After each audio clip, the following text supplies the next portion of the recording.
मैं मुख्य आचार्य आर के सोनवानी आप सभी को जय मसीह की। जय मसीह की। आज की ऑनलाइन रविवारी आराधना शुरू हो रही है। आप लोग पूरी तैयारी के साथ बाइबल, गीत पुस्तक, पेन कॉपी लेकर आराधना के लिए बैठ जाइए। आज की आराधना परमेश्वर पिता, पुत्र प्रभु यीशु मसीह और पवित्र आत्मा के नाम से प्रारंभ करते हैं। आमीन। आमीन। परमेश्वर की स्तुति आराधना प्रारंभ करने से पहले हम एक छोटी प्रार्थना कर लेंगे स्वाति शेष की अगुवाई में। सबको जय मसीह की। मेरा नाम स्वाति शेष है। प्रभु में आए लगभग 7 वर्ष हो गए हैं। आइए प्रार्थना करें, हाथों को जोड़ें, आंखों को बंद करें और अपना ध्यान परमेश्वर की ओर लगाएं। हे महान समाधि, दयालु, अनुग्रहकारी, प्रेमी पिता, एक बार फिर से आपके चरणों से हम पाते हैं प्रभु जी, और अपने हृदय से लाख लाख को धन्यवाद देते हैं प्यारे प्रभु जी के प्रार्थना विनती द्वारा सीधे आपसे बातचीत करने पाते हैं, शांति और आनंद का अनुभव करने पाते हैं प्रभु जी। इसके लिए अपने हृदय से लाख लाख को धन्यवाद देते हैं प्रभु जी। धन्यवाद देते हैं कि सप्ताह भर संभाले रखा, रात में मीठी और सुखदायी नींद दिया, सुबह को सुंदर प्रकाश दिखाया प्रभु जी। इसके लिए धन्यवाद करते हैं। और हम मिट नहीं गए हैं, आपकी महाकरुणा का फल है प्रभु जी कि एक बार फिर से इस पवित्र दिन में, इस राम दिन में ऑनलाइन के माध्यम से हम स्तुति आराधना करने पाते हैं प्रभु जी। इसके लाख लाख को धन्यवाद देते हैं प्रभु जी। और प्रभु जी प्रार्थना विनती करते हैं, आज जो भी संचालन करते हैं, जो भी उत्तरवादी पाठ पढ़ा जाता है, जो भी वचन बोला जाता है, गवाहियाँ दी जाती है पिता, संदेश दिया जाता है, सब में प्रभु जी आपकी अगुवाई को चाहते हैं पिता। बोलने वाले नहीं, वो नहीं, परंतु आपकी आत्मा में होकर बोलने पाए प्यारे प्रभु जी। और प्यारे पिता प्रार्थना विनती करते हैं कि संचालक जी जो भी संदेश देते हैं उसे हम अपने हृदय की पटियों में धरने वाले हो सके और उस वचन के डर भय में चलने वाले हो सके प्यारे प्रभु जी। प्रार्थना विनती करते हैं प्रभु जी सभी विश्वासी जन के लिए, संचालक जी के लिए, मंदिर के अगुओं के लिए, आचार्यगण के लिए पिता, जिन्होंने इतनी अच्छी व्यवस्था की कि हम ऑनलाइन के माध्यम से पिता आराधना करने पाते हैं, तो सदा काल तक उन पर अपने आशीष अनुग्रह बनाए रखना प्रभु जी। और हम आपसे क्या मांगे प्रभु जी, आप तो मांगने से पहले देने के योग्य हो, बताने से पहले जानने के योग्य हो प्रभु जी। आपने हमारी प्रार्थना सुनी, हाँ और आमीन में जवाब दिया प्रभु जी। इसके लिए धन्यवाद करते हैं और आगे की आराधना को आपके सामर्थ्य हाथों में सौंपते हुए इस छोटी सी विनती को अपने एक जीवित उद्धार करता परमेश्वर पिता के पुत्र यीशु मसीह के नाम से मांग लेते हैं। आमीन। सबको जय मसीह की। आइए प्रभु की महिमा में एक गीत और गा लेंगे, जो स्तुति के गीत में 12 नंबर, रब की होवे सन्ना, हमेशा रब की होए सन्ना।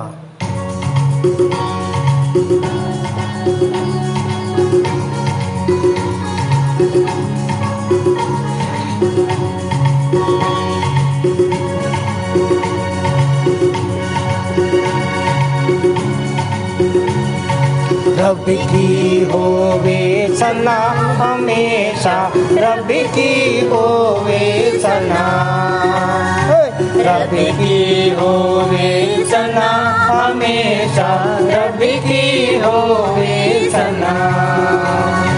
रब की होवे मदद सराई,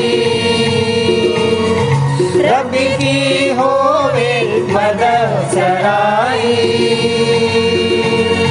उसके नाम की सना, रब के नाम की सना, हमेशा रब की होवे सना, रब की होवे सना, हमेशा रब की होवे सना। रब के घर में होवे सिताई, रब के घर में होवे सिताई, उसकी हम दो सना, उसकी हम दो सना, हमेशा रब की होवे सना, रब की होवे सना, हमेशा रब की होवे सना। जय की जोर से फूको नचेंगे,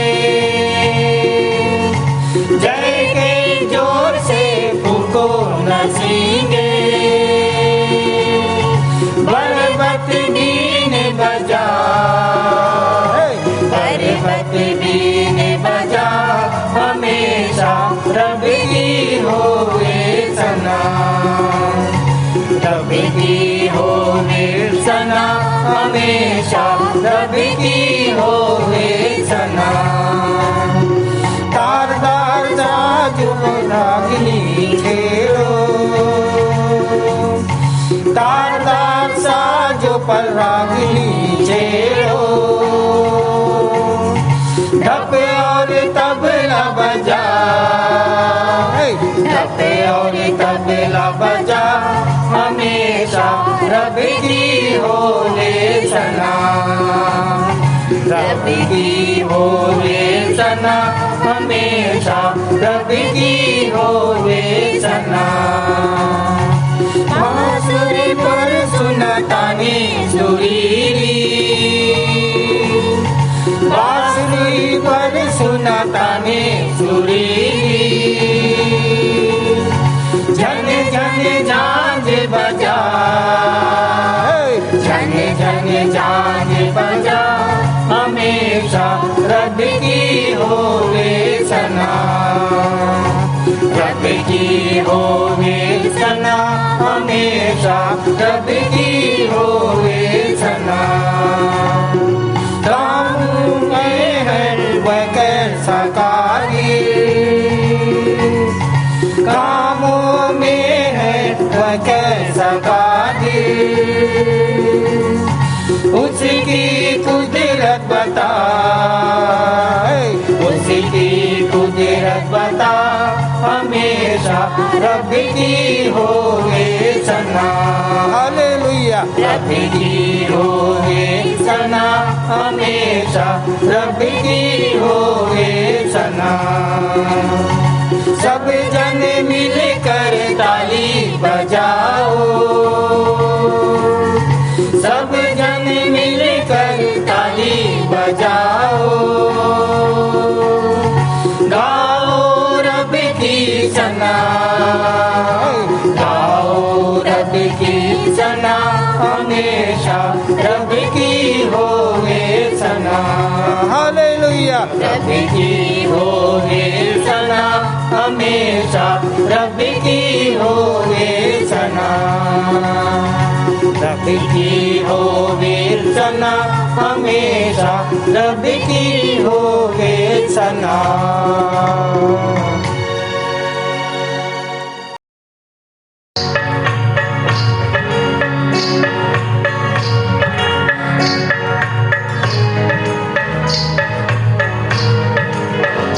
रहता जीवन जो मिट्टी का बर्तन, टूटा हुआ वो बनाता सोने सा जीवन। आया हुआ यीशु नाम है उसका, मधु से मीठा यीशु नाम है उसका, मधु से मीठा वो जिंदा मसीह है इब्ने खुदा। रहता जीवन जो मिट्टी का बर्तन, टूटा हुआ। आज और कल वो नहीं बदलता, सर्वदा एक सा है। आज और कल वो नहीं बदलता, सर्वदा एक सा है। जीवन की सारी निराशाओं को दूर वो करता है। जीवन की सारी निराशाओं को दूर वो करता है। यीशु नाम है उसका, मधु से मीठा यीशु नाम है उसका, मधु से मीठा वो जिंदा मसीह है इब्ने खुदा। रहता जीवन जो मिट्टी का बर्तन, टूटा हुआ। सागर से भी गहरा प्यार मसीह का, अंत नहीं उसका है। सागर से भी गहरा प्यार मसीह का, उसका है जीवन मृत्यु आंधी आई दूर वो करता है जीवन मृत्यु आंधी आई दूर वो करता है यीशु नाम है उसका मधु से मीठा यीशु नाम है उसका मधु से मीठा वो जिंदा मसीह है इब्ने खुदा रहता जीवन जो मिट्टी का बर्तन टूटा हुआ स्वर्ग से भी ऊंचा स्थान है जिसका अंदर ही रहता है स्वर्ग से भी ऊंचा स्थान है जिसका अंदर ही रहता है धर्मी हो पापी हो जैसा भी हो प्रेम वो करता है धर्मी हो पापी हो जैसा भी हो प्रेम वो करता है यीशु नाम है उसका मधु से मीठा यीशु नाम है उसका मधु से मीठा वो जिंदा मसीह है इब्ने खुदा रहता जीवन जो मिट्टी का बर्तन टूटा हुआ वो बनाता सोने सा जीवन गाया हुआ यीशु नाम है उसका मधु से मीठा यीशु नाम है उसका मधु से मीठा वो जिंदा मसीह है इब्ने खुदा रहता जीवन जो मिट्टी का बर्तन टूटा हुआ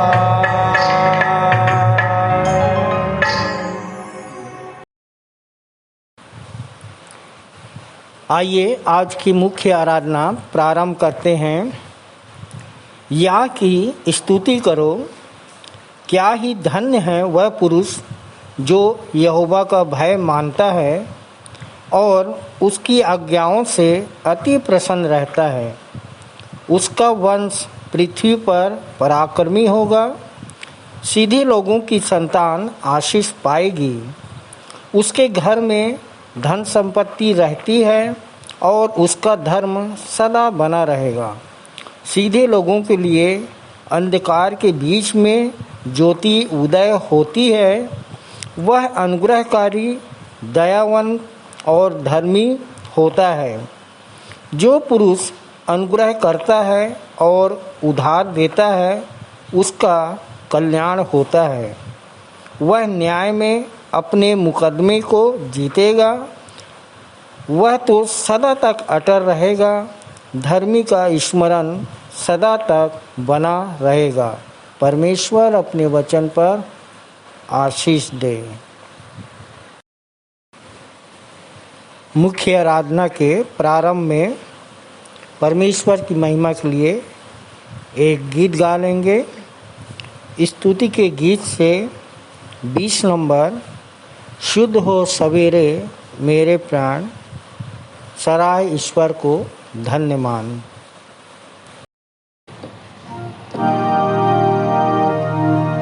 शुद्ध हो सवेरे मेरे प्राण, सराय ईश्वर को धन्यवाद।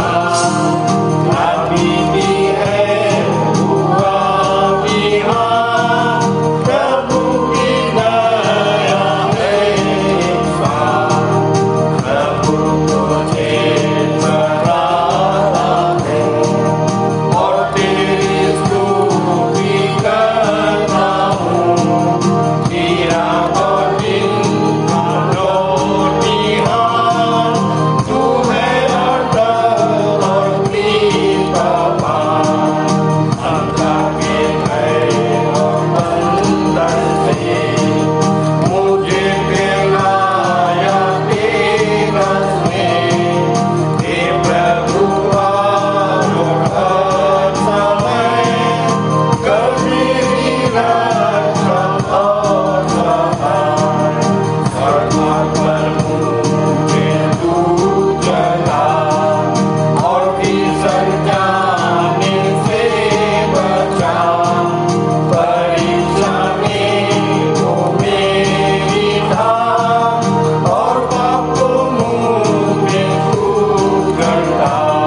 आइए हम सब उत्तरवादी की रीति से पढ़ने के लिए निकाल लेंगे फिलिपियो 3 अध्याय।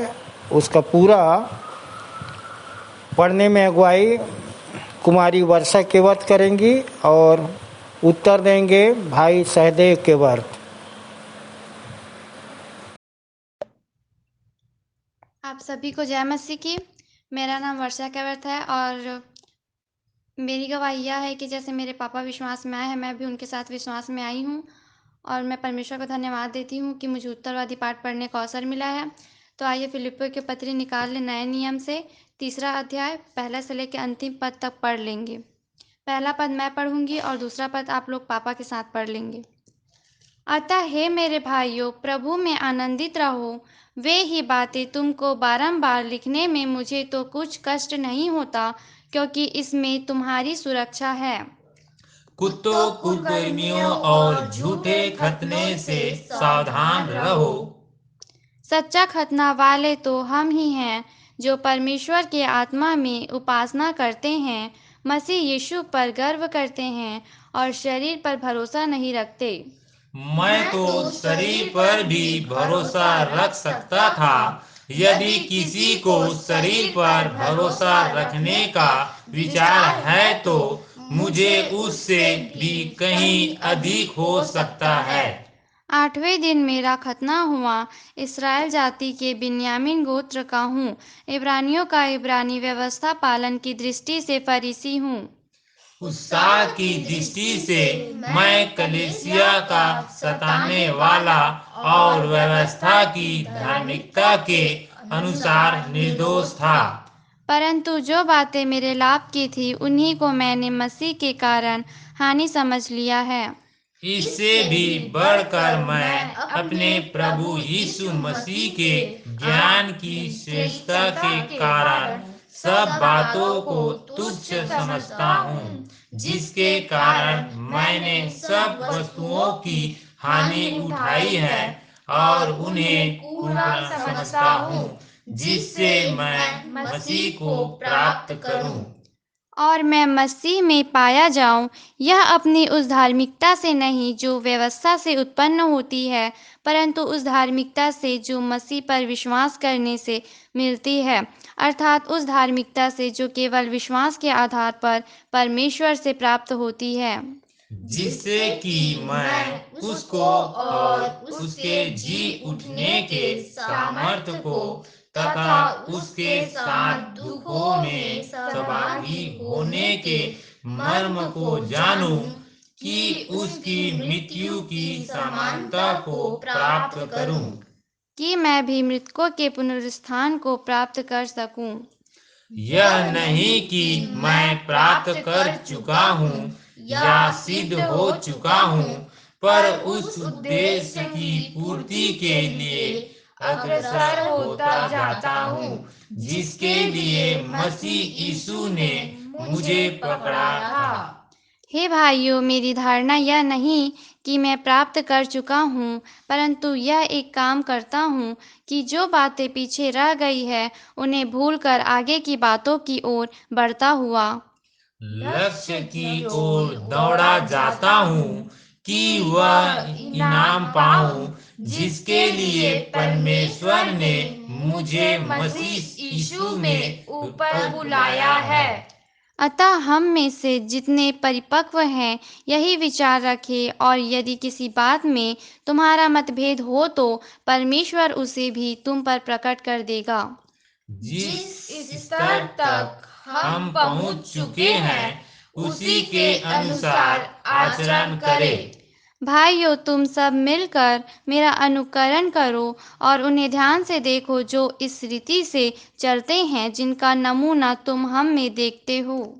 क्योंकि मैं तुमसे पहले अनेक बार कह चुका हूँ और अब भी रो रो कर कहता हूँ, कि ऐसे बहुत हैं जो अपने आचरण से मसीह के क्रूस के शत्रु हैं। उनका अंत विनाश है, उनका परमेश्वर पेट है। वे अपनी निर्लज्जता की बातों पर गर्व करते हैं और सांसारिक वस्तुओं पर मन लगाए रहते हैं। परंतु हमारी नागरिकता स्वर्ग की है, जहाँ से हम उद्धारकर्ता प्रभु यीशु मसीह के आगमन की प्रतीक्षा उत्सुकता से कर रहे हैं। आइए हम अंतिम वचन सब हम एक साथ पढ़ लेते हैं। वह अपनी शक्ति के उस प्रभाव के अनुसार जिसके द्वारा वह सब वस्तुओं को अपने वश में कर सकता है, हमारी दीनहीन देह का रूप बदलकर अपनी महिमामय देह के अनुरूप बना देगा। पिता परमेश्वर के जीवित वचन पढ़े सुने जाने सभी को आशीष दे। आमीन। आप सभी को जय मसीह की।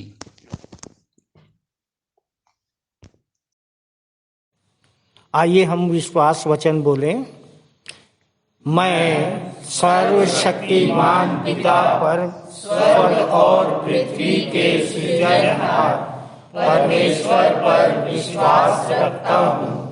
मैं उसके एकलौते पुत्र हमारे प्रभु यीशु मसीह पर, जो पवित्र आत्मा के सामर्थ के द्वारा कुमारी मरियम से जन्मा, जिसने पोंतियुस पिलातुस के राज्य में दुख उठाया, जो क्रूस पर टांगा गया और मारा गया, जो गाड़ा गया और अदृश्य लोक में पहुंचा, और तीसरे दिन मृतकों में से फिर जी उठा, जो स्वर्ग पर चला गया और सर्वशक्तिमान पिता परमेश्वर के दाहिने हाथ विराजमान है, और जीवितों और मृतकों का न्याय करने फिर आने वाला है।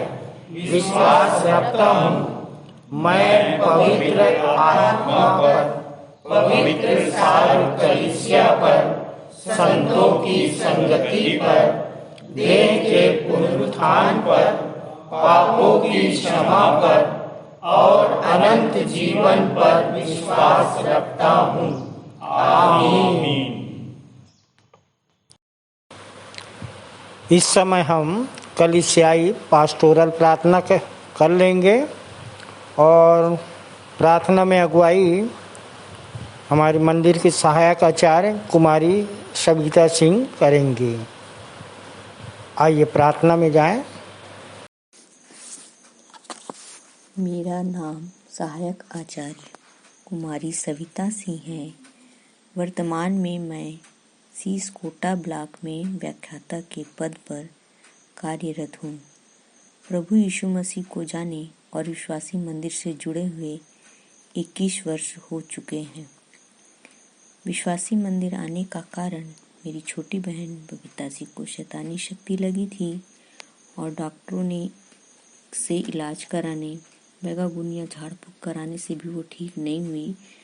पर यहाँ की गुरु मंत्र की प्रार्थना हम लोगों ने स्वयं की और यहाँ के लोगों ने भी प्रार्थना की, जिससे मेरी बहन 15 दिन में ही ठीक हो गई। तब से हम लोग स्वयं बचे हैं और दूसरों को बचाने का कार्य करते हैं।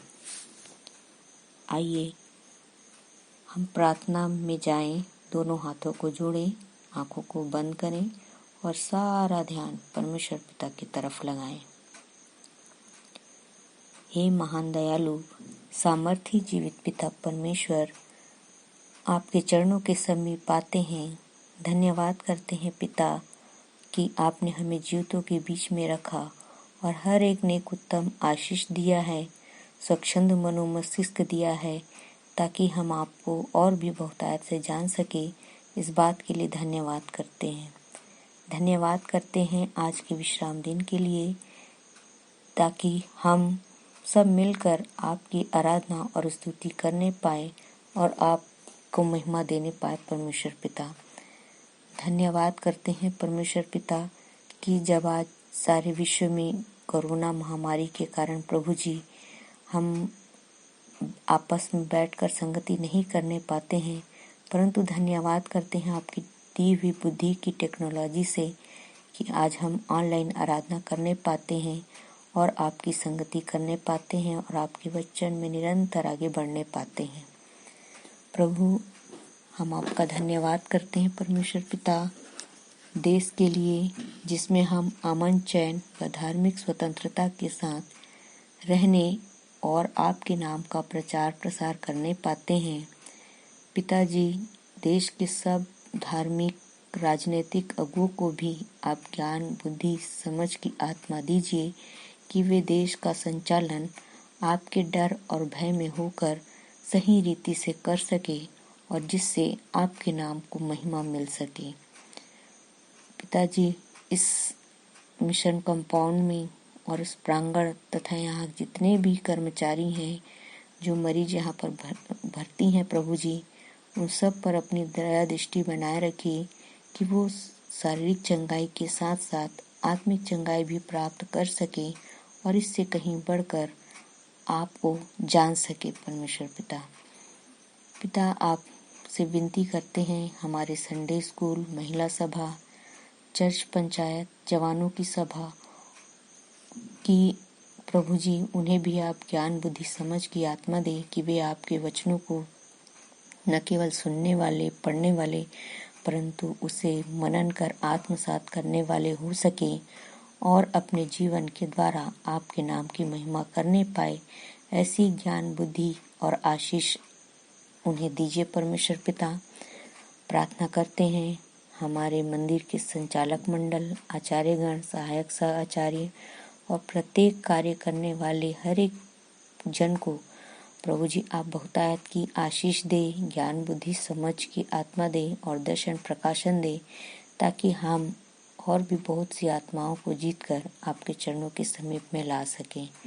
प्रार्थना करते हैं परमेश्वर पिता कि संसार भर में संचालित जितने भी आराधनालय हैं जहाँ पर आज आपकी आराधना हो रही है, उनमें भी आप अपनी आत्मा उन्हें लिए ताकि आपके नाम की महिमा मिल सके और आपके दिए हुए कार्य को हम सब पूरा करने पाए। परमेश्वर पिता, आगे की सारी आराधना को आपके सर्व सामर्थी हाथों में सौंपते हुए ये छोटी विनती अपने एकमात्र जीवित उद्धारकर्ता प्रभु यीशु मसीह के धन्य और मीठे नाम में मांगते हैं, आमीन। ये समय है संदेश का। हम संदेश में जाएंगे और इस समय हम 2 संदेश सुन लेंगे। पहला संदेश हमारे सहायक आचार्य भाई संतोष सोनवानी की अगुवाई में, जिनका विषय है यूहन्ना 3:11-12 और प्रेरितों काम 4:20। दूसरा संदेश है हमारे सहायक सह आचार्य रघुवीर केवर्थ के द्वारा, जो मल्हार से हैं। इनका विषय है खड़े होना है परमेश्वर के सम्मुख, खड़े होना है परमेश्वर के सम्मुख, सो अच्छे योद्धा की नाई उठाएं दुख। ये अपना संदेश 2 तिमोथी 2 अध्याय उसका 3-4 पद से लिए हैं। तो आइए हम संदेश सुने, अपने मनों को तैयार कर लें। आप सब जन ला जय मसीह की। मैं सहायक आचार्य संतोष सोनवानी। आज की मोर विषय हवय यूहन्ना 3:11-12। हम जो जानते हैं सो कहते हैं, जिसे देखा है उसकी गवाही देते हैं। प्रेरितों के काम 4:20। हमसे ऐसा हो नहीं सकता कि जिसे हमने देखा सुना हो उसे ना कहे। विश्वासी मंदिर के बोर्ड नंबर 9 में एक विषय में लिखा है उपदेश, संदेश, प्रचार, परिचर्चक के परिधि प्रत्यक्षम किम प्रमाणम, अर्थात आँखों देखी घटना पर आधारित हो। मैं परमेश्वर के छोटा सा दास सेवक, जो अपन आपला परमेश्वर के पैर के धूल के बरोबर भी नहीं समझाऊँ। मैं अपन आपला जाँचता हूँ तो बहुत सारा कमी घटी पाता हूँ। मोर अंदर कोई भी अच्छा चीज़ वास नहीं करे, पर मैं इतना ज़रूर जानता हूँ जो मोला सामर्थ्य देते मैं उमर सब कुछ कर सकता हूँ। मैं कोई ज़्यादा पढ़े लिखे नहीं हूँ, बाइबिल के ज्ञाता नहीं हूँ, कोई टीकाकार नहीं हूँ, न ही PhD करे हों, न ही मोर पास ओते ज्ञान बुद्धि है, न ही दूसर से ही मोर सो चतुराई है। फिर भी मोर पास एक चीज़ हवै और वही ल ले कि मैं प्रचार प्रसार करता हूँ। जैसे प्रेरित 1 में लिखाए है, जगत के छोर तक तुम मेरे गवाह ठहरोगे। बस परमेश्वर हर मोर जीवन में कार्य करे है। मोला आत्महत्या करे से बचाइस, मोर परिवार ला बचाइस। यही गवाही ला जो भी मोर संपर्क में थे ओला बताता हूँ और गुरु मंत्र बांट के उनला बचाए के प्रयास करता हूँ। जैसे कि विषय है हमार प्रचार, हमार संदेश परिचर्चा की परिधि यूहन्ना 3:11-12 प्रेरित 4:20 के अनुसार होना चाहिए। यदि हमार संदेश परिधि के अंदर अर्थात यूहन्ना 3:11-12 प्रेरित 4:20 के अनुसार नहीं होही, तब हमार संदेश के कोई मुड़ी पूछी नहीं रह जाए, टेढ़ेंग बेड़ेंग हो जाही। अक्सर कानून आँखों देखी घटना ला ज़्यादा महत्व देते और सही भी आए, तभे तो हमू मन बोलथन तेकर दाई गौकीन अपन आँखी में देखे हो जी। यीशु मसीह जितना भी प्रचार करिस, उपदेश दिहिस, वो सब में दृष्टांत जरूर बतावत रहिस। और दृष्टांत के मतलब होते आँखों देखी घटना। जैसे कि स्वर्ग का राज्य जाल के समान है। अब जाल के समान एक अनपढ़ आदमी भी जानते हर जाल में मछली कैसे पकड़ते हैं। स्वर्ग का राज्य ब्याह के भोज के समान, भोज में कैसे होते, यानी इतना साधारण रूप से, इतना सरल रूप से, इतना व्यवहारिक रूप से वो उदाहरण देत रहिस कि आदमी ला खट से समझ में आ जात रहिस। तोड़ा के दृष्टांत, बीज बोई के दृष्टांत, खेती किसानी के दृष्टांत बहुत ही सरल रूप में प्रभु यीशु मसीह समझावे, इतना व्यवहारिक। ओकर सब दृष्टांत ला देखबे तो इतना सरल सटीक व्यवहारिक रहत रहिस कि कोई भी आसानी से समझ जाही। हमारे भी संदेश में अपन गवाही या आँखों देखी घटना ला जोड़ी, तब अनपढ़ से अनपढ़ व्यक्ति भी बहुत आसानी से परमेश्वर के वचन ला समझ पाही। व्यवहारिक संदेश देना यीशु मसीह के स्टाइल रहिस और वही स्टाइल ला हमू मन ला अपनाना है। ऐसे कहे जाते कि बाइबिल व्यवहारिक नहीं है, पर हमारा संचालक जी पूरा बाइबिल ला व्यवहारिक रूप में ही समझाते और करके दिखाते। और यही कारण भी आए कि हमारे मंदिर में कोई भी संदेश देते बाहरी व्यक्ति है तो ओला बहुत ही कम से कम समय दिए जाते, काहे कि ओकर संदेश व्यवहारिक नहीं रहे। और अक्सर बड़े बड़े वक्ता मन ला देखे हाँ संदेश ला इतना प्रभावशाली बनाए के चक्कर में अपन गवाही ला भुला जाते। ओकर एग्जाम्पल उदाहरण हमार समझ के परे होते। अरे भाई, मैं साधारण आम आदमी साधारण चीज़ ला समझता हूँ और मोर ध्यान तो राशन में रहते, भाषण में नहीं। मोर छत्तीसगढ़िया आदमी ला कोनो बोलही त विश्वास कर जहाज के ऐसे ऐसे पार्ट ला अमका ढमका करबे तब तय अमेरिका पहुँच जाबे। मैं छत्तीसगढ़िया में बोलिहूँ त अंग्रेजी में तो दोनों के दोनों पागल नहीं कहलाबो।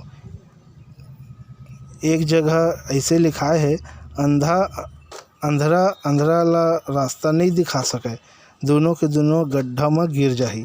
हमार भी संदेश उपदेश प्रचार परिचर्चा परिधि के अंदर नहीं रही तो हमन भी गड्ढा में गिर सकथन। सावधान, अलर्ट।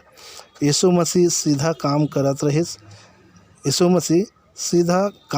रहिस और कहे कोनो सुझन कहबे। अब जो व्यक्ति अंधरा रहिस आँखी पागे वह चुप रही का। सामरे स्त्री ला बताइस जीवन का जल मैं हूँ, जाके पूरा गांव ला नगर ला हल्ला कर दिस। ये सब कमाल व्यवहारिक उपदेश के कमाल है। यीशु मसीह स्वर्ग से उतरे रहिस, चाहतिस तो स्वर्ग के बारे में विस्तार से वर्णन कर सकत रहिस। जेन बात ला हम कभी देखे नहीं हन, सुने नहीं हमन, ऐसे ऐसे बात ला बता सकत रहिस। पर मनुष्य तो पृथ्वी के बात ला ही ग्रहण नहीं कर पावे तो स्वर्ग की बात ला कैसे हजम कर पातिस।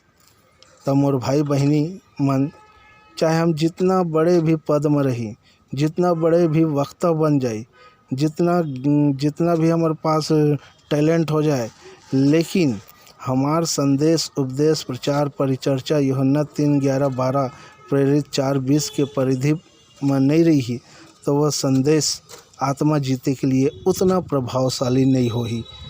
काहे कि आज लोग आँखी देखी घटना में ज़्यादा विश्वास करते, कहे सुने घटना में कम।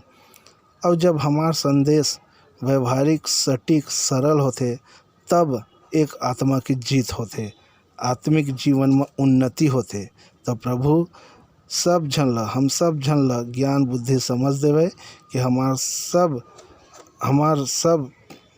सब प्रचार जो कुछ भी करी थन वो सब परिधि के अंदर होए और हमार उपदेश भी परिधि के अंदर ही हो सके। प्रभु यीशु मसीह सब झन आशीष दे। जय मसीह की।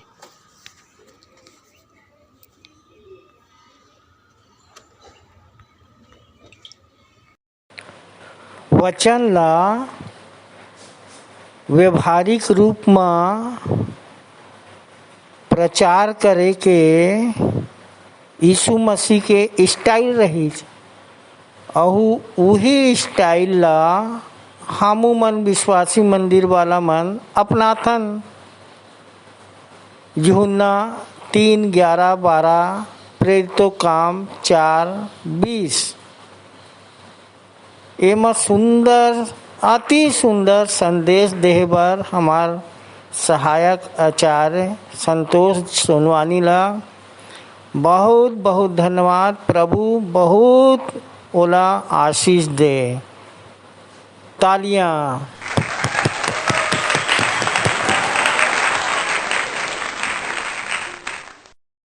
मसीह की प्रभु की ओर से सबको जय मसीह की। हालेलुया। मेरा नाम सहआचार्य रघुवीर केवड़ता है और मैं मल्हार से हूँ। मुझे इस सप्ताह बोलने का संदेश दिया गया है और मेरा टॉपिक यह है खड़े होना है परमेश्वर के सम्मुख, सो अच्छा योद्धा की नाई उठाई दुख। हे मेरे प्रियो, जैसा कि 2 तीमुथियुस 2 में उत्तम योद्धा के बारे में दिया गया है, जैसा कि एक मनुष्य को अच्छा योद्धा बनने के लिए अनेक दुख परीक्षाओं का सामना करना पड़ता है, तब आगे जाकर वह एक अच्छा योद्धा बन पाता है।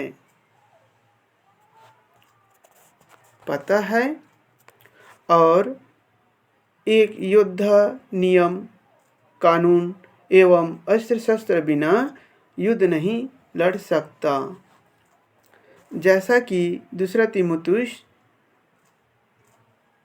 2:5 में दिया गया है, इसी प्रकार जब अखाड़े में जाने वाले पहलवान यदि विधि से न लड़े तो वह पुरस्कार नहीं पाता। हे प्रियो, इसी प्रकार हमें भी आत्मिक जीवन में एक अच्छा योद्धा बनना है और शैतान से युद्ध करना है। और यह युद्ध हमें नियम एवं अस्त्र शस्त्र धारण करके लड़ना है। और जैसा कि इफिसियों 6:14-5 में दिया गया है, अतः सत्य से अपनी कमर कस कर और धार्मिकता की झिलम पहनकर तथा पैरों में मैल के सुसमाचार की तैयारी के जूते पहनकर स्थित रहें। इसके अतिरिक्त विश्वास की ढाल लिए रहो, जिससे तुम उस दुष्ट के समस्त अग्निबाणों को बुझा सको और उद्धार का टोप तथा आत्मा की तलवार जो परमेश्वर का वचन है ले लो। उसी प्रकार 2 कुरिन्थियों 10:4 में, क्योंकि हमारे युद्ध के हथियार शारीरिक नहीं परंतु गढ़ों को ध्वस्त करने के लिए ईश्वरीय समर्थ से परिपूर्ण है। और बाइबल में अनेक योद्धा का वर्णन किया गया है। पुराने नियम में दानिएल, गिदोन, यिर्मयाह और नए नियम में पौलुस और अनेक परमेश्वर के लोगों ने दुख उठाते हुए और परमेश्वर के भय में रहकर एक अच्छे योद्धा बने। उसी प्रकार हे प्रियो, हमें भी एक अच्छा योद्धा बनना है जिससे हमें शैतान पर विजय प्राप्त कर सकते हैं। इतना ही कहकर मैं अपने शब्दों को विराम देता हूँ। सबको जय मसीह की।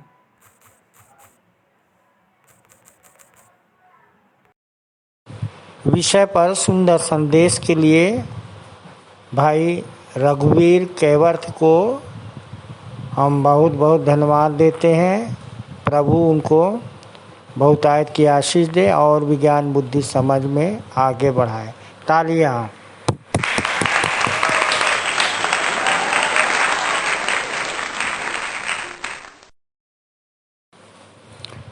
ये समय है भेंट का।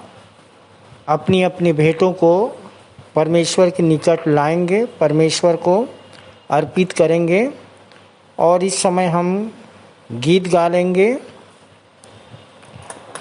स्तुति के गीत से 231 नंबर, तन मन और धन उसे दो। इसके पश्चात भेंट की प्रार्थना में अगुवाई करेंगे हमारे सहायक आचार्य श्री मूर्ति नारायण करुसिया जी। आइए गीत को गाएं।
के द्वारा उद्धार पाना है।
मेरा नाम मूर्ति नारायण करोसिया है और मंदिर आते हुए 9 वर्ष हो चुके हैं। आइए हम प्रार्थना में जाएं। क्या भेंट चढ़ाऊं मैं प्रभु तेरे चरणों में, सब कुछ ही तेरा, धन्यवाद मेरा स्वीकार करो।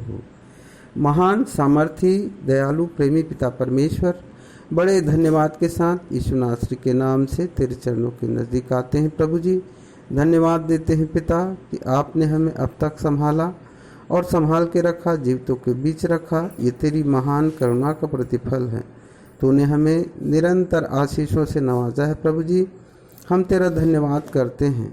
उन्हीं आशीषों में से कुछ अंश भेंट स्वरूप तेरे चरणों के समीप लाए हैं पिता।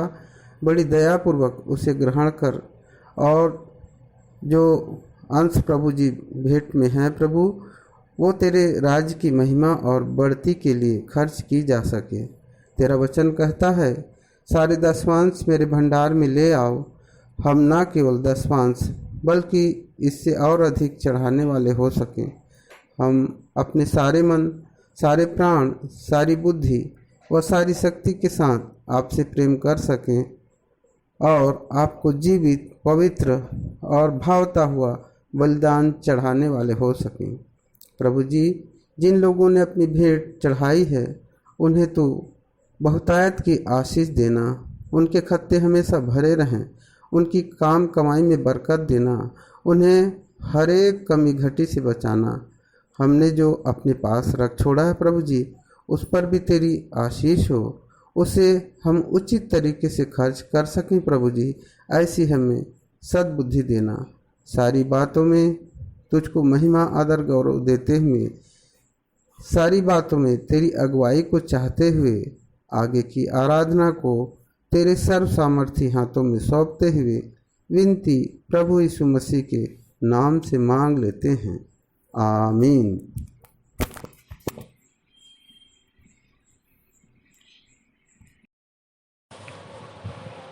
मैं मुख्य आचार्य आर के सोनवानी आप लोगों को सूचना से अवगत करा दूं।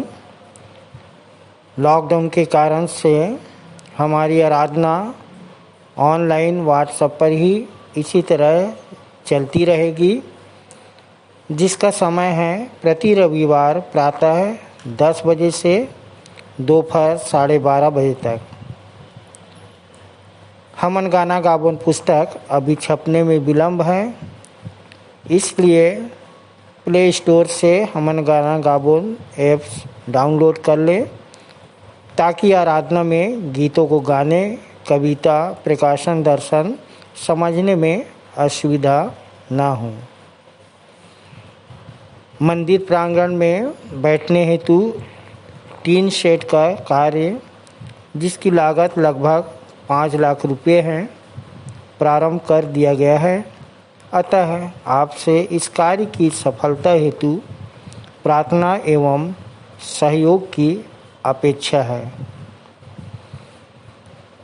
विशेष करके हमारे मंदिर के सहायक आचार्य भाई अनिल भोरे को अग्रिम चिकित्सा के लिए तमिलनाडु CMC वेल्लूर भेजा जाना है। अतः प्रार्थना एवं आर्थिक सहयोग की आवश्यकता है। अगले सप्ताह 11/7/2021 के लिए आप लोग को सूचना से अवगत करा दूं। जिनको जिनको जो जो जिम्मेवारी दी गई है आपको बता दूं। आरंभ की प्रार्थना कुमारी निशा साहू के द्वारा। उत्तरवादी पाठ 1 कुरिन्थी 1 अध्याय 10 से 25 पद तक, जिसको पढ़ने में अगुवाई रिकेश सोनवानी और उत्तर देंगी श्रीमती पुष्पलता रात्रे। कलिसियाई पास्टोरल प्रार्थना में अगुवाई सहायक सह आचार्य भाई ऋषि वर्मा करेंगे। और इस समय हम 2 संदेश सुनते हैं। पहला संदेश हमारे मंदिर की सह संचालिका श्रीमती अर्चना दास जी के द्वारा। दूसरा संदेश है हमारे आचार्य VR भोसले के द्वारा, जिनका विषय है दुनिया में कई प्रचारक हैं प्रसिद्ध, हम कैसे बने अपने स्वर्गीय पिता की नई सिद्ध। अपने संदेश के लिए मत्ती 5:48 से ले सकते हैं। भेंट की प्रार्थना में अगुवाई कुमारी रोशनी ओगले करेंगी और मुख्य संदेश अपने संचालक जी से हम सुन लेते हैं। अंतिम प्रार्थना सहायक सह आचार्य भाई सूरज सोनवानी के द्वारा और हम अपने सह संचालिका डॉक्टर अल्पना राम की आशीष से आज की सभा का समापन करेंगे।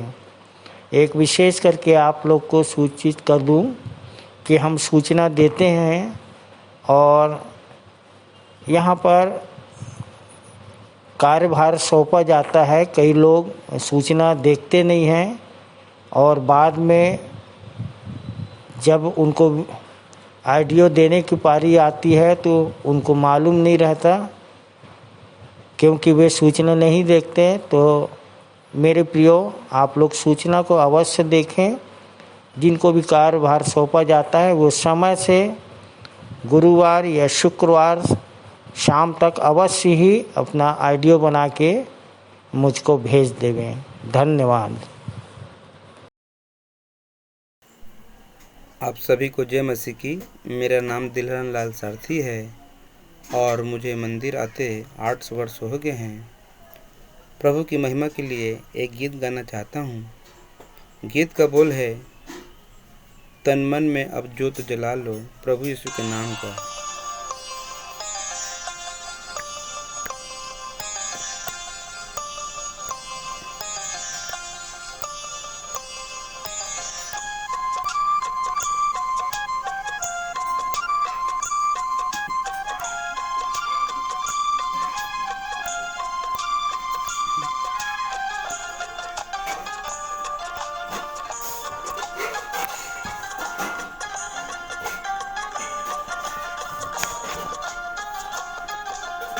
तन मन में अब जोत जला लो प्रभु यीशु के नाम का। तन मन में अब जोत जला लो प्रभु यीशु के नाम का। जिस जीवन में यीशु न हो, जिस जीवन में यीशु न हो, वो जीवन किसी काम का। जिस जीवन में यीशु न हो, वो जीवन किसी काम का। तन मन में अब जोत जला लो।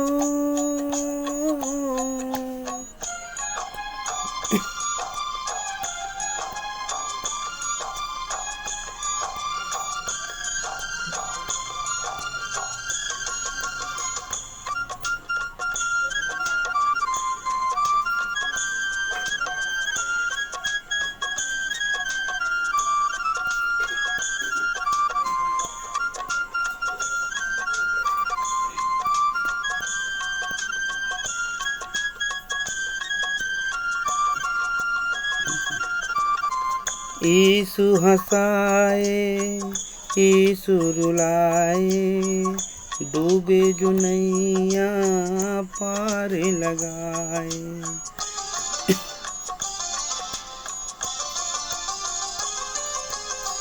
यीशु हंसाए, यीशु रुलाए, डूबे जो नैया पार लगाए।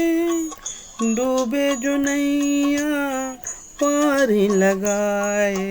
परमेश्वर का गुण गाओ, परमेश्वर का गुण गाओ, दिन दोपहर सुबह शाम हा। परमेश्वर का गुण गाओ, दिन दोपहर सुबह शाम हा। जिस जीवन में यीशु न हो, वो जीवन किसी काम का। जिस जीवन में यीशु न हो, वो जीवन किसी काम का। तन मन में अब जोत जला लो।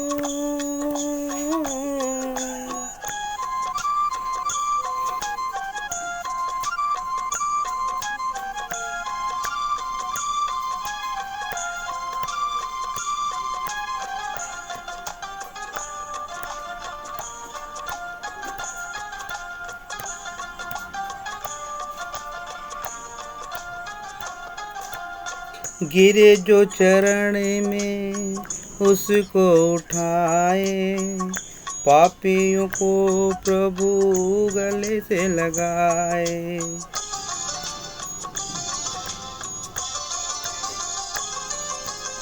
गिरे जो चरण में उसको उठाए, पापियों को प्रभु गले से लगाए, पापियों को प्रभु गले से लगाए।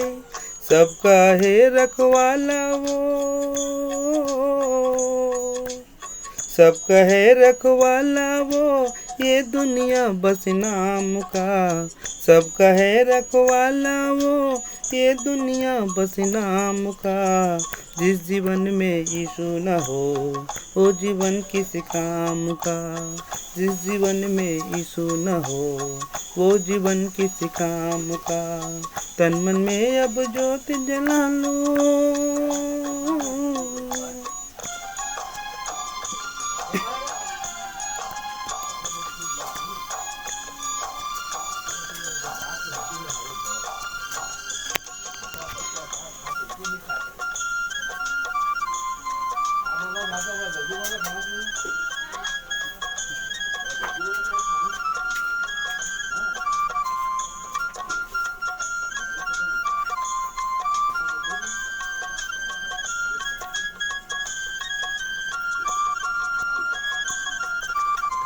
यीशु हंसाए, यीशु रुलाए, डूबे जो नैया पार लगाए।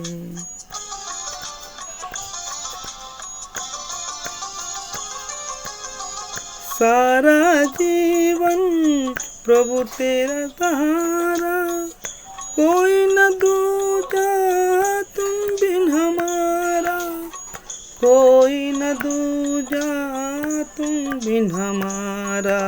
ऐसी घड़ी ना आए कभी, ऐसी घड़ी ना आए कभी, जो घड़ी बदनाम का। ऐसी घड़ी ना आए कभी, जो घड़ी बदनाम का। जिस जीवन में यीशु न हो, वो जीवन किस काम का। जिस जीवन में यीशु न हो, वो जीवन किस काम का। तन मन में अब ज्योत जला लो, प्रभु यीशु के नाम का। तन मन में अब ज्योत जला लो, प्रभु यीशु के नाम का। जिस जीवन में यीशु न हो, वो जीवन किस काम का।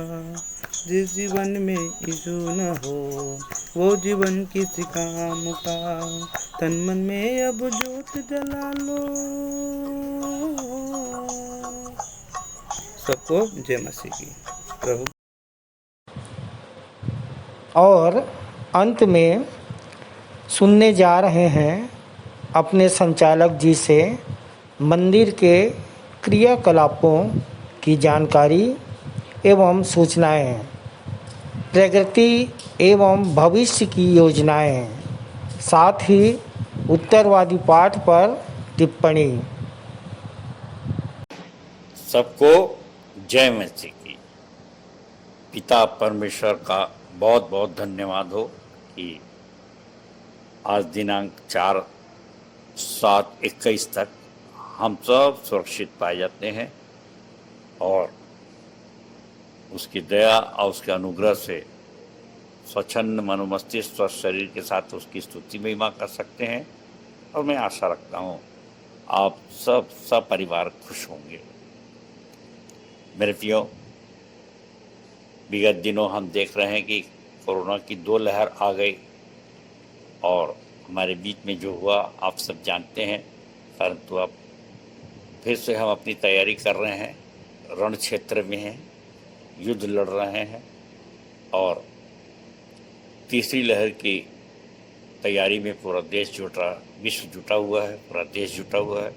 और हम भी अपने आप को वचन में बुलंद कर रहे हैं ताकि शैतान से हम या मृत्यु के बंधन से हम छुटकारा पा सकें, युद्ध जीत सकें। ऐसे में बहुत ही आवश्यक है कि जैसे फिलिपियों में 3:1 में जो आज का उत्तरवादी पाठ है, 3:1 का पहला पद लिखा है, हे मेरे भाइयों प्रभु में आनंदित रहो। वही बातें तुमको बार बार लिखने में मुझे तो कुछ कष्ट नहीं होता और इसमें तुम्हारी कुशलता है। सो मेरे प्रियो, प्रभु में सदा आनंदित कैसे रहें, और इसके लिए आवश्यक है कि हम दिल दिमाग से बिल्कुल किसी भी किस्म का तनाव ना पालें, एक दूसरे के प्रेम में इतने बंधे रहें और एक दूसरे के सुख दुख का ध्यान रखें, एक दूसरे की चिंता न बढ़ाएं और अपने आप से भी प्रेम करें, अपने परिवार से भी प्रेम करें, अपने पड़ोसी से भी प्रेम करें, जिससे कि वो हमारी सुनकर हमारे मन को आनंदित रखता है। और आज के संदर्भ में तो ये है कि इम्यूनिटी पावर भी हमारा तभी बढ़ता है जब हम पूरी तरह से प्रसन्न रहते हैं, और तनाव में रहने से दुनिया भर के रोगों का आने का खतरा होता है। सो आवश्यक है कि हम सब प्रभु में आनंदित रहें। और फिलिपियों 4:4 में भी जैसे पौलुस कहता है, प्रभु में आनंदित रहो। मैं फिर कहता हूँ, प्रभु में आनंदित रहो, सदा आनंदित रहो। सो प्रियो, अपन याद कर रहे थे पिछले सप्ताह की कुछ बातें कि हमारे बीच में भाई पंडित आचार्य पंडित शास्त्री चंद्रशेखर तिवारी जी ने पहला संदेश दिया और उनका विषय था, यीशु बिना पापों की माफ़ी नहीं, खुद बचें इतना काफ़ी नहीं। भाई ने बहुत ही सुंदर ढंग से छोटा सा संदेश दिया। प्रेरितों का काम 4:12 को लिया, स्वर्ग के नीचे मनुष्यों में कोई दूसरा नाम नहीं जिसके द्वारा हमें उद्धार मिल सके। सो भाई ने बताया कि इसके लिए हमको चेला बनना है, एक अच्छा चेला बनना है, और उसके बाद चेला बनाना भी है, आज्ञा मानना है। और इसके लिए मेरे प्रियो मैं इतना ही कहना चाहूँगा, भाई ने बहुत ही सुंदर संदेश दिया और भाई को बहुत बहुत परमेश्वर आशीष दे कि वास्तव में एक आज्ञाकारी चेला के रूप में मैं भाई को याद करता हूँ, और जितनी सेवकाई देते बनता है उससे बढ़ चढ़ कर वो देते हैं, और प्रभु उनको अपने कार्यों के लिए इस्तेमाल कर रहा है, अपनी महिमा के लिए इस्तेमाल कर रहा है। परमेश्वर आपको बहुत आशीष दे। और इस संबंध में मैं कहना चाहूँगा कि आज के समय में हमको सामरी बनना है। तब एक अच्छे चेले अगर हम हैं तो निश्चित रूप से हमारे भी चेले वैसे ही अच्छे ही निकलेंगे, आज्ञाकारी निकलेंगे। और अगर हम स्वयं आज्ञाकारी नहीं हैं तो फिर हमारे चेले कैसे आज्ञाकारी हो सकते हैं? तो उनको आज्ञाकारी बनाने में बहुत दिक्कत जाएगी, और बीच में शैतानी शक्तियाँ भी होती हैं जो हमारे किसी भी कार्य को सफल नहीं होने देती, विरोधाभास पैदा करती है, हमारे विचारों को इधर उधर करती हैं।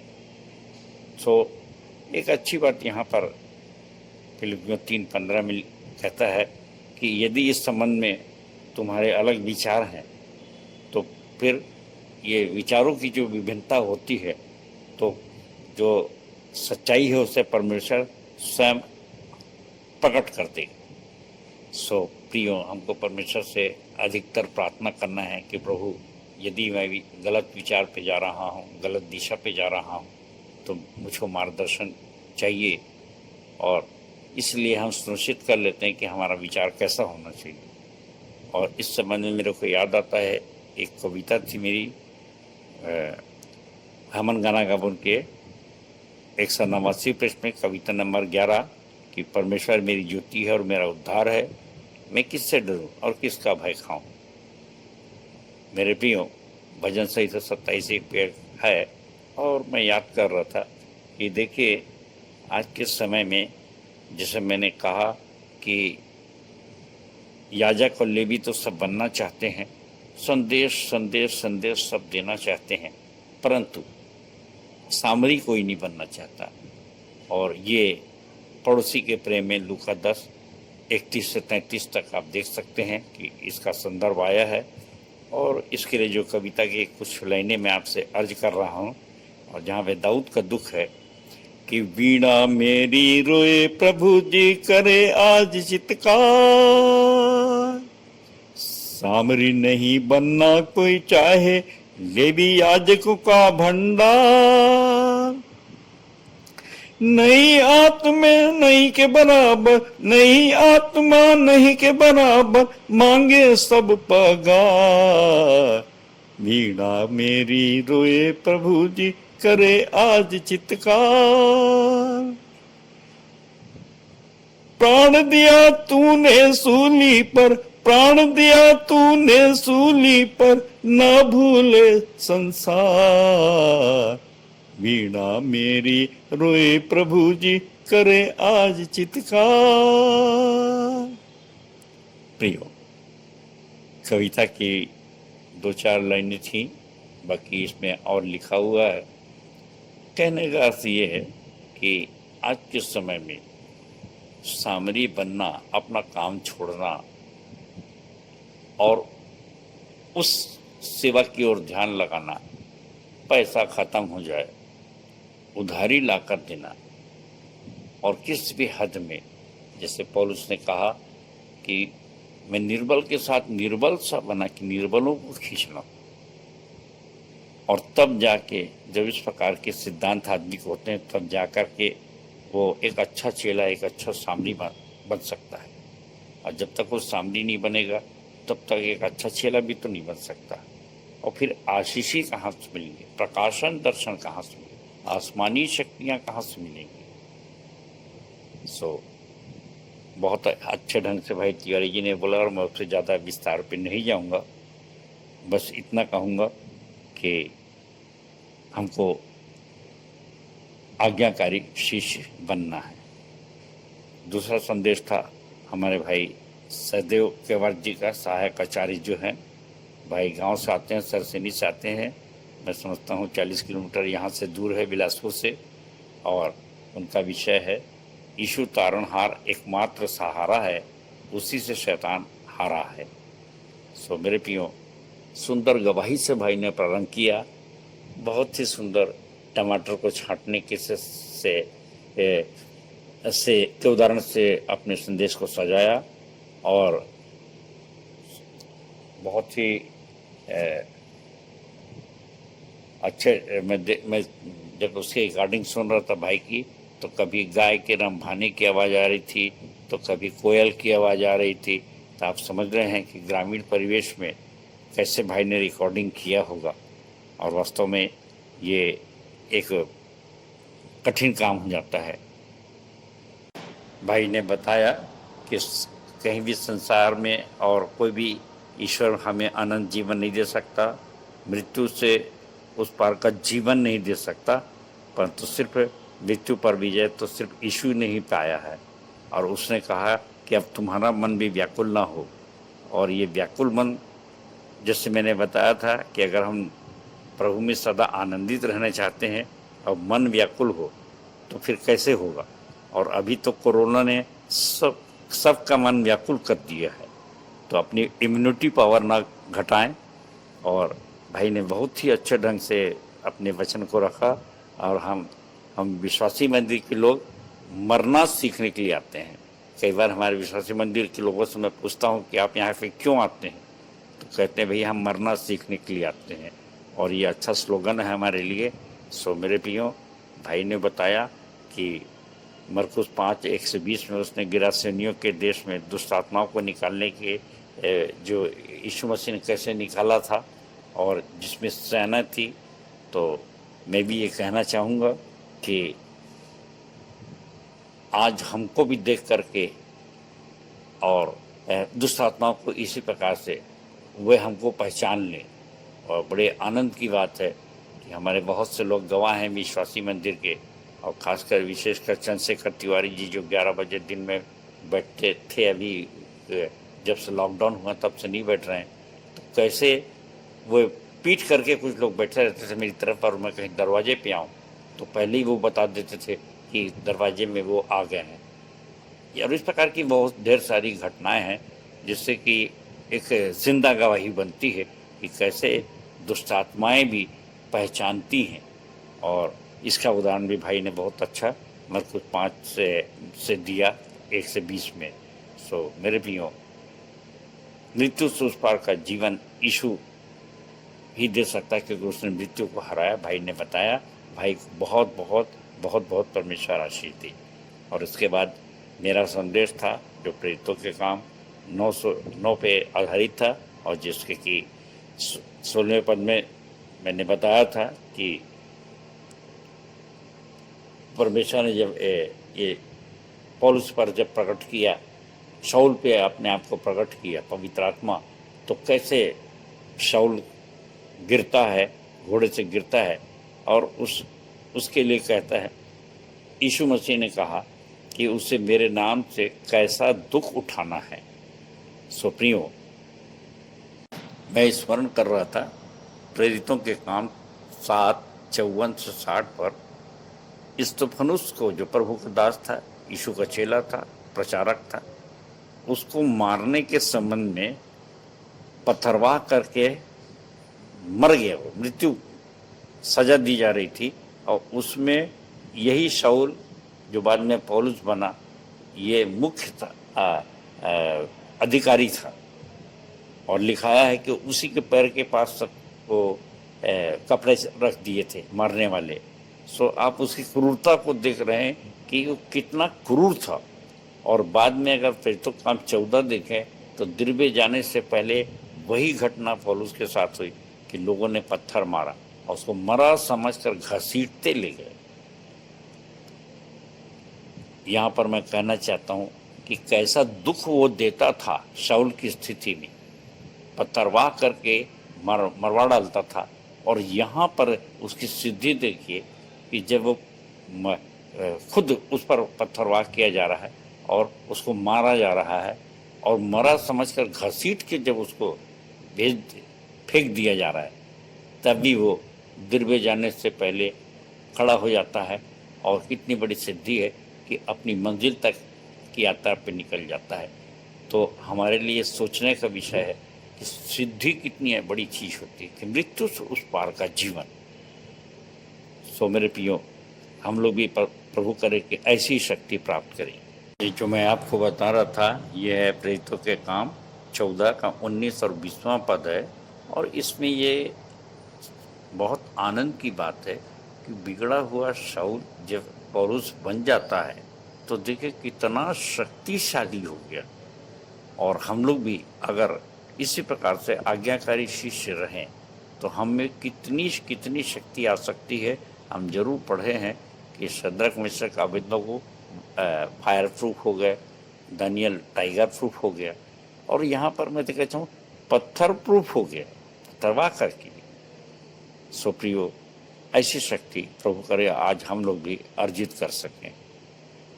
और यूहन्ना 3:11-12 के संदर्भ में मैं आपको बता दूं, जो हम जानते सो कहते हैं कि आज भी हमारे सामने अनिल भोरे भाई, हमारे सहायक आचार्य भाई विजेंद्र भोरे, और ऐसे कई प्रकरण हैं, हमारे राठौर भाई, और ऐसे कितने प्रकरण हैं जिसके साथ आज भी हम लोग संघर्ष कर रहे हैं। सामरी की तरह उनकी हमको देखभाल करना पड़ता है प्रतिदिन आके, सिर्फ वचन और संदेश तक सीमित नहीं है। अब आज का उत्तरवादी पाठ भी देख लें, फिलिपियों 3:1 से 21 पे। यहाँ पर इफिसुस की जेल पे टीकाकार कहते हैं कि पौलुस जेल से ये पत्र लिख रहा है फिलिपियों को। और मेरे प्रियो, मैं एक बात आपसे कहना चाहता हूँ कि ये जो पहला पद जिससे आपके सामने पढ़ा गया, मैं फिर से उसको थोड़ा सा पढ़ूंगा कि निदान है भाइयों, प्रभु में आनंदित रहो। और फिलिपियों 4:4 बताया था, मैं फिर कहता हूँ सदा आनंदित रहो। और तुमको मैं ये बार बार लिखने में मुझे कुछ कष्ट नहीं होता, क्योंकि इसमें तुम्हारी कुशलता है। मेरे प्रियो, कोई भी चीज़ को बार बार क्यों लिखा जाता है? कई बार मुझसे भी प्रश्न किए जाते हैं, आप एक ही गवाही को बार बार क्यों देते हैं? अगर ऐसा कर दिए तो फिर कर दिए। तो ये अपना विचार है, अपना दृष्टिकोण है। और कई बार होता है कि दूर होने के कारण से बहुत सी बातों को आदमी नहीं समझ पाता है, और इसलिए कुछ फिर नए लोग भी आते हैं तो उनको ऐसा लगता है भाई हम अपनी इनकी गवाही तो मैं पहली बार सुन रहा हूँ। और कई बार हम पुराने लोगों को तो खूब अच्छे से जिनको गवाही दे चुके हैं, जानते हैं, उनके लिए संदेश देते हैं, लेकिन नए लोगों की ओर हमारा ध्यान नहीं जाता। और यही चीज़ कलीसियाओं में भी अक्सर होता है। और हमारे कई लोग शिकायत करते हैं भाई कि हम बड़े चर्च में जाते हैं और कहीं और दूसरी जगह जाते हैं, कोई हमसे पूछता भी नहीं कि कौन है आप। नई आत्माओं से कोई मतलब नहीं, जबकि नई आत्माओं को जीतना कितना महत्वपूर्ण हो सकता है। और इसलिए मैं ये कहना चाहूँगा कि कई एक ऐसी गवाहियाँ होती हैं जो आम आदमी के लिए नहीं होती। जैसे मेरी हार्ट अटैक का मामला है, क्या वो सबको ऐसा, सबके पास ऐसा प्रमाण पत्र है? क्या सबको ऐसा मौका मिला? यह बहन हमारी अल्पना राम है, बहन अर्चना दास है। ऐसे कितनी बातें ऐसी होती हैं जो एक विशेष गवाही की ओर हमको इंगित करती है। और यहाँ पर इससे पुराने लोगों को कोई आपत्ति नहीं होना चाहिए।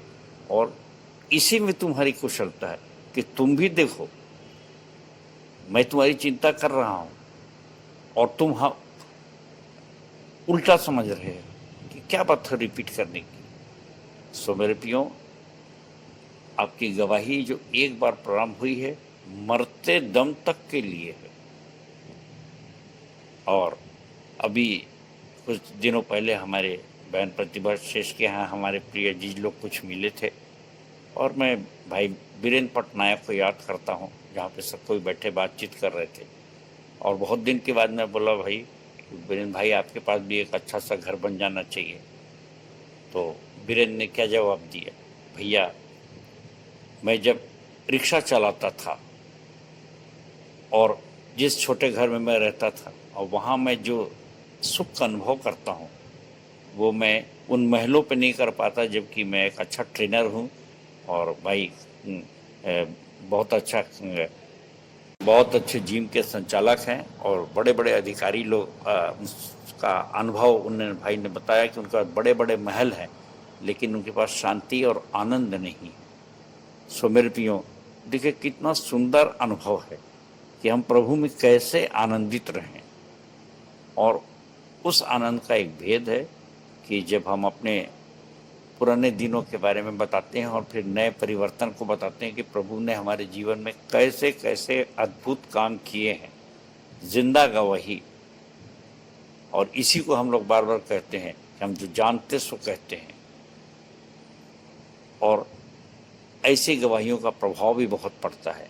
और इसलिए ये बार बार शब्द पौलुस ने कहा है कि बार बार लिखने में मुझे कुछ कष्ट नहीं होता, परंतु सुनने वालों को कष्ट हो रहा है। और हाँ, जिसको आपने एक बार गवाही दे दिया, बार बार देने की जरूरत नहीं है, परंतु नए लोगों को तो अवश्य देना है। तो अब दूसरा पद में पौलुस लिखता है फिलिपियों को, कुत्तों से चौकस रहो, उन बुरे काम करने वालों से चौकस रहो, उन काट-कूट करने वालों से चौकस रहो। मेरे प्रियो, ये उस समय के जो यहूदी थे, वे हमेशा, जैसे आज भी चला आ रहा है, कि परमेश्वर की तारीफ करते थे और यीशु को काटते थे। और उस समय भी उनको सीधा दिखाई देता था कि एक मनुष्य ईश्वर का पुत्र कैसे हो सकता है, ये मसीहा कैसे हो सकता है। और वो कट्टरपंथी थे, पुराने नियम से बंधे हुए थे। और इसलिए एक तरह से कहना चाहिए कि धर्मांधों को पौलुस की चेतावनी है। और कुछ मनुष्यों का काम ही होता है कि आलोचना करना, अच्छे काम को नहीं देखते, काट-कूट करते थे, ये गलत है, वो गलत है। और आपको भी यहाँ पर सावधान रहने की आवश्यकता है, ऐसा पौलुस कह रहा है। और चौथे पद में कहता है, असली खतना वाले हम हैं। अर्थात उस समय की जो धार्मिक रीति विधि थी उससे आगे आके वो अपना अब बताना चाहता है कि वास्तव में उसने बपतिस्मा लिया था और बोला असली धार्मिक तो हम हैं, और ज़्यादा हो तो उसको अपने ऊपर अपना उदाहरण देना पड़ा, अपने जीवन पर प्रकाश डालना पड़ा कि मैं कोई निर्दोष वंशावली का हूँ और जो वंशावली को मैं कूड़ा समझता हूँ। तो ये समझ लिए मलकीसेदेक की रीति पर वो प्रभु का कार्य कर रहा है। और मलकीसेदेक के विषय में अगर आपको जानना है, मलकीसेदेक के विषय में उत्पत्ति 14 और उसका 17 से लेके 17, 18, 24 तक आप देख सकते हैं, और इब्रानी 5-6 में भी है, 5, 6, 7 तक अध्याय में। तो मेरे प्रियो, यहाँ पर पौलुस ये कहता है कि मैं इस वंशावली को कूड़ा समझता हूँ और कोई मतलब नहीं है। और उसके बाद उसने अपने कहा अब कलीसिया को सताने में भी मेरा बहुत बड़ा कीर्तिमान था। और जैसे मैंने बताया स्तिफनुस के बारे में कि वो कैसे अगुवाई कर रहा था, उसको पत्थरवाह करके मरवा डाला। और कौन आज के समय में हमारे लिए एक बहुत महत्वपूर्ण बात यह है कि कौन इजरायली है और कौन यहूदी है। वंशावली एक अलग, बहुत से लोग आज भी कहते हैं कि इस गोत्र से आए तो ये गोत्र है, तो 12 थे और 12 चेले बने और इजराइलियों के 12 गोत्र थे, और उससे आज तक तो जोड़ते हैं। पर मैं ये कहता हूँ कि आज जब नई आत्माएं आती हैं तो नई आत्माओं के लिए सब इब्राहिम की संतान है, और इसलिए ज़्यादा उसमें डिटेल चर्चा करने की ज़रूरत नहीं है। और इसीलिए उसमें कहता है कि वंशावली को मैं कूड़ा समझता हूँ और कलीसिया को सताने में मेरा कीर्तिमान देख लो। और कर्म, विश्वास और धार्मिकता जो व्यवस्था पर आधारित है, उससे अपने आप को पौलुस अलग करता है। और इसके लिए मैं 9वां पद आपके सामने पढ़ूंगा, फिलिप्पियों 3 का 9वां। 9 से 11 देखेंगे। और मैं मसीह में पाया जाऊं, यह अपनी उस धार्मिकता से नहीं जो व्यवस्था से उत्पन्न होती है, परंतु उस धार्मिकता से जो मसीह पर विश्वास करने से मिलती है, अर्थात उस धार्मिकता से जो केवल विश्वास के आधार पर परमेश्वर से प्राप्त होती है, जिससे कि मैं उसको और उसके जी उठने के सामर्थ्य को तथा उसके साथ दुखों में सहभागी होने के मर्म को जानूं, कि उसकी मृत्यु की समानता को प्राप्त करूं, कि मैं भी मृतकों के पुनरुत्थान को प्राप्त कर सकूं। मेरे प्रियो, मैं एक बात याद करता हूं, और वो ये है कि प्रति इतवार को जब हम आराधना खत्म करते हैं तो एक गाना गाते हैं, मुझ में यीशु की शोभा दिखाई दे।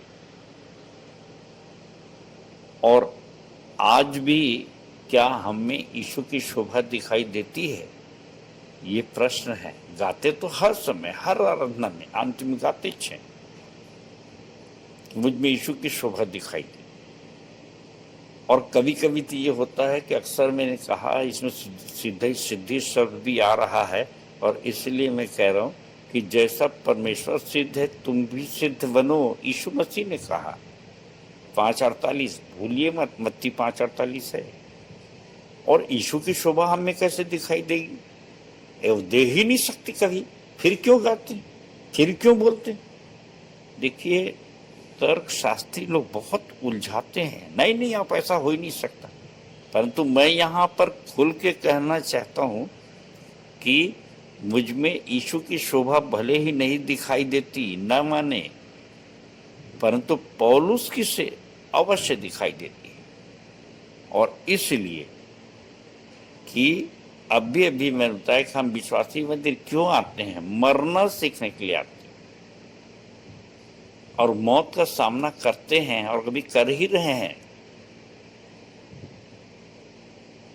2 बार कोरोना का संक्रमण हुआ, जिसकी आंख है उन्होंने देख लिया।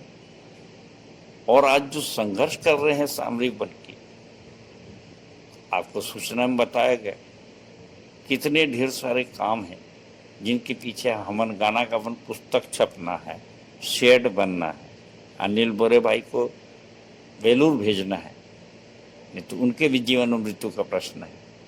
और फिर छोटे कई जन समस्याएं आती रहती है, छोटी छोटी बात। मैं ज़्यादा नाम नहीं बोलना चाहता, मगर हम सब उससे जूझे रहते हैं तन मन धन लगा के। क्यों? कि उस मर्म को समझूं लिखा है।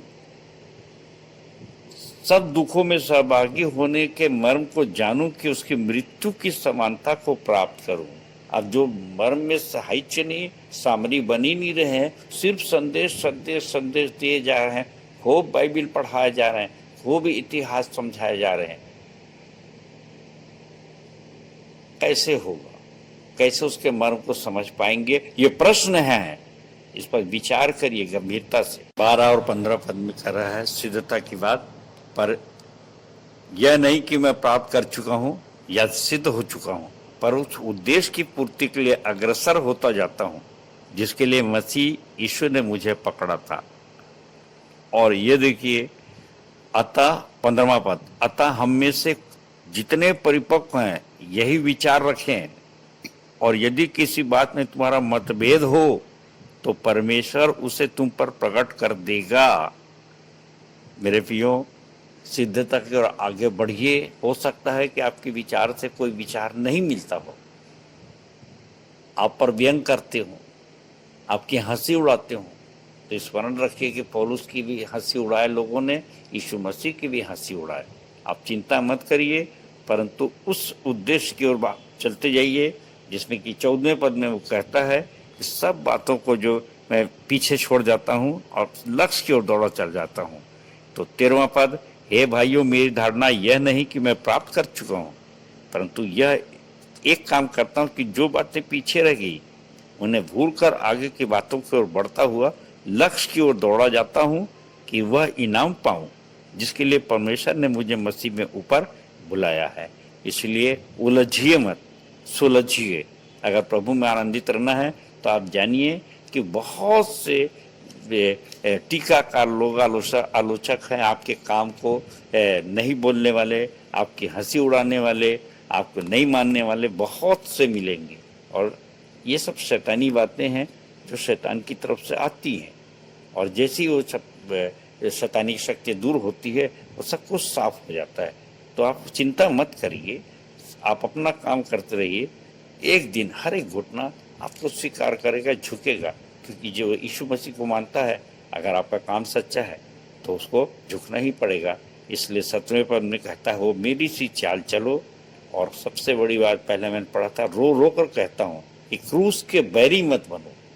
अगर आप नहीं कर सकते तो कोई बात नहीं, कम से कम आलोचना तो मत करो। ये उसका रोना गाना है कि आपस में मत उलझो। मेरे प्रियो, यूहन्ना 4:12 आप जानते हैं, पहला यूहन्ना 4:12 कि यदि हम आपस में प्रेम करते हैं तो निश्चित रूप से परमेश्वर हमें सिद्ध हो जाता है। और इसलिए ये आज हमको सिद्धि प्राप्त करना है कि अगर हम मन मुटाव रखेंगे तो फिर शैतान हम में सिद्ध हो जाएगा। और इसलिए अंतिम बात में हम ऐसा ना करें, और अगर ऐसा करते हैं तो ये निर्लजता की बातें होंगी जिसमें हमको शर्म आना चाहिए। 19 पद में कहता है कि वह अपनी निर्लजता की बातों पर गर्व करते हैं, और हम ऐसे न बने और सांसारिक वस्तुओं पे मन मत लगाएं, क्योंकि ये सब विनाश का कारण है। और इसलिए अंतिम में कहता है कि अगर आप इस प्रकार से अपने लक्ष्य की ओर चलते हैं तो निश्चित रूप से हमारी दीनहीन देह का रूप को अपने महिमामय देह के अनुरूप बना देगा। और मैं चाहता हूं कि हम सब महिमामय देह के रूप में परिवर्तित होकर उसकी महिमा करते रहें, जिसमें इस लोक में बहुतायत का जीवन और परलोक में अनंत जीवन को प्राप्त करें और एक साथ मिलकर आनंदित रहें। परमेश्वर अपने वचन के कहे जाने पर आशीष दे सबको। जय मसीह की, जय मसीह की और जय मसीह की। धन्यवाद।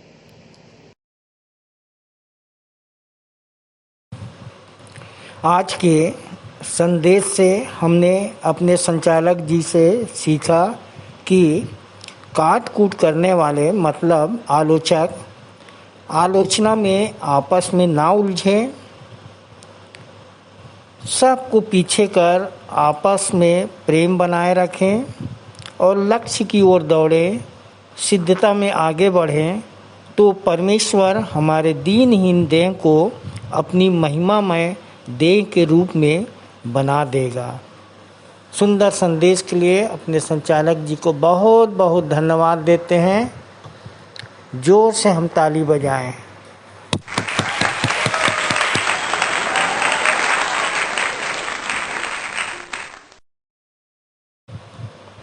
हम अपनी आराधना के अंत में हैं और इस समय हम अंतिम गीत गाएंगे। अंतिम प्रार्थना, प्रभु की प्रार्थना और आशीष से आज की आराधना समाप्त करेंगे। तो आइए हम गीत गाने के लिए निकाल लें। हमन गाना गाबो से 42 नंबर हम धूम मचा देंगे और इसके पश्चात अंतिम प्रार्थना में हमारी अगुवाई हमारे सहायक सह आचार्य भाई मुरली साहू करेंगे। परमेश्वर का धन्यवाद हो कि लॉकडाउन खुल गया है और हम इसी आनंद के साथ धूम मचाएं और गीत गाएंगे। हमन गाना गाबुन से 42 नंबर हम धूम मचा देंगे।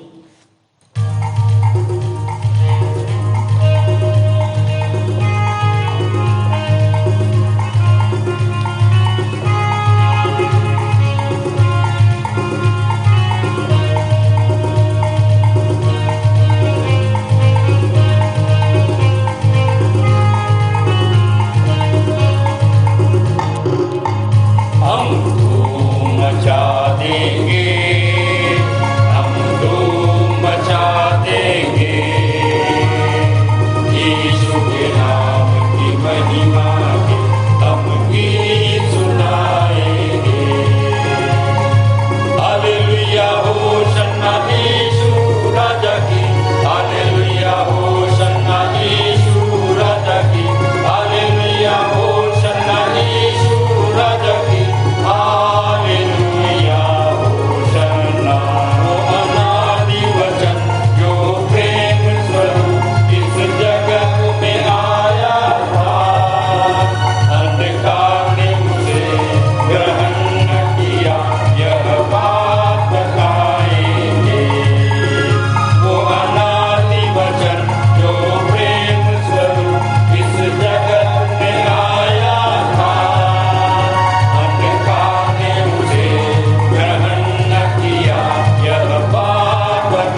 आप सबको जय मसीह की। मेरा नाम मुरली साहू है और मंदिर आते हुए लगभग 6 वर्ष हो गए। आइए प्रार्थना में जाएं, हाथ जोड़ें, सिर झुकाएं, आंख बंद करें और ध्यान परमेश्वर की ओर लगाएं। सामर्थी और दयालु पिता परमेश्वर, बड़े ही धन्यवाद और विश्वास के साथ आपके चरणों के समीप में आते हैं प्रभु। धन्यवाद देते हैं पिता परमेश्वर आज की आराधना के लिए प्रभु, जिससे हम आपकी दया से पिता उपस्थित हो सके हैं पिता परमेश्वर। धन्यवाद करते हैं पिता परमेश्वर, हमारे गीत के गाया जाना, भेंटों का चढ़ाया जाना और गवाही और ये वचन पिता परमेश्वर आदि आपको भाया होगा पिता परमेश्वर। प्रभु जी, हम चाहते हैं कृपा करके इन्हें सुखदायक सुगंध के रूप में ग्रहण करें। प्रार्थना करते हैं सामर्थी पिता परमेश्वर आज के वचन के लिए पिता परमेश्वर, जिसमें हम सीखते हैं प्रभु कि पौलुस कहता है कि जो बात मेरे लाभ की थी मसीह के कारण हानि समझ लिया। पिता परमेश्वर, ऐसे ही हमें भी पिता परमेश्वर आपसे प्रेम करने की ज़रूरत है और हम अपने सारे शक्ति, सारे बुद्धि, सारे मन से आपसे प्रेम करने वाले हो सके पिता परमेश्वर। जीवन पर्यंत आप पर विश्वास करने वाले हो सके, ताकि हम उस मृत्युंजय को प्राप्त कर सकें। मुर्दों में से वो जी उठने की मृत्युंजय को हम प्राप्त कर सके पिता परमेश्वर। धन्यवाद देते हैं प्रभु, आप हर समय हर परिस्थिति में धन्यवाद देने योग्य है पिता परमेश्वर। प्रार्थना करते हैं पिता परमेश्वर, जितने लोग आज अपनी समस्या को आपके समक्ष रखे हैं प्रभु, हर एक के समस्या का आप समाधान करने वाले परमेश्वर हैं। हर एक बीमारी, हर एक शैतानी शक्ति, हर एक अंधकार के शक्ति यीशु मसीह नासरी के नाम में दूर होने पाएँ और लोग पूरा रीति से स्वस्थ भला चंगा होके आपके नाम को गवाही देने वाले हो सके प्रभु। धन्यवाद देते हैं पिता परमेश्वर और प्रार्थना करते हैं पिता परमेश्वर, अगले सप्ताह को पिता परमेश्वर आपके हाथ में सौंपते हैं प्रभु जी पिता परमेश्वर। और पिता परमेश्वर आगे की आराधना को भी आपके हाथ में सौंपते हैं। आज के दिन के लिए पिता परमेश्वर, पिता आपने अल्फा और ओमेगा हुए प्रभु। हम धन्यवाद और धन्यवाद और धन्यवाद करते हैं प्रभु। तो सारा आदर गौरव महिमा आपको देते हैं प्रभु। जो भूल गए हैं पिता परमेश्वर, उसको भी आपके सामर्थी और अनुग्रह भरी हाथ में सौंपते हुए बड़े ही धन्यवाद और विश्वास के साथ ये छोटी सी प्रार्थना को प्रभु यीशु मसीह के नाम से मांगते हैं, आमीन आमीन। हे हमारे पिता, तू जो स्वर्ग में है, तेरा नाम पवित्र माना जाए, तेरा राज्य आए, तेरी इच्छा जैसे स्वर्ग में पूरी होती है वैसे ही इस पृथ्वी पर भी पूरी हो। हमारे दिन भर की रोटी आज हमें दे, और जैसे हमने अपने अपराधियों को क्षमा किया है, वैसे ही तू भी हमारे अपराधों को क्षमा कर, और हमें परीक्षा में ना डाल, परंतु बुराई से बचा, क्योंकि राज्य, पराक्रम और महिमा सदा तेरे ही हैं, आमीन। और अब शांतिदाता परमेश्वर, जिसने भेड़ों के महान रखवाले हमारे प्रभु यीशु मसीह को सनातन वाचा के लोहू द्वारा मृतकों में से जीवित कर दिया, तुम्हें सब भले गुणों से परिपूर्ण करे, जिससे तुम उसकी इच्छा पूरी करो और जो कुछ उसकी दृष्टि में प्रिय है वह यीशु मसीह के द्वारा हमारे अंदर पूरा करे। उसी की महिमा युगान युग होती रहे, आमीन। मुझ में यीशु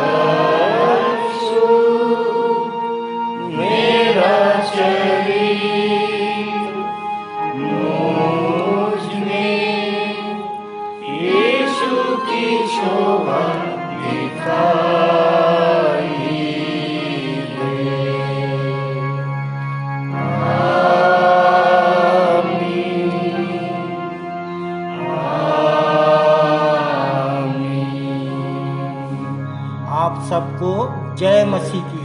जय मसीह की।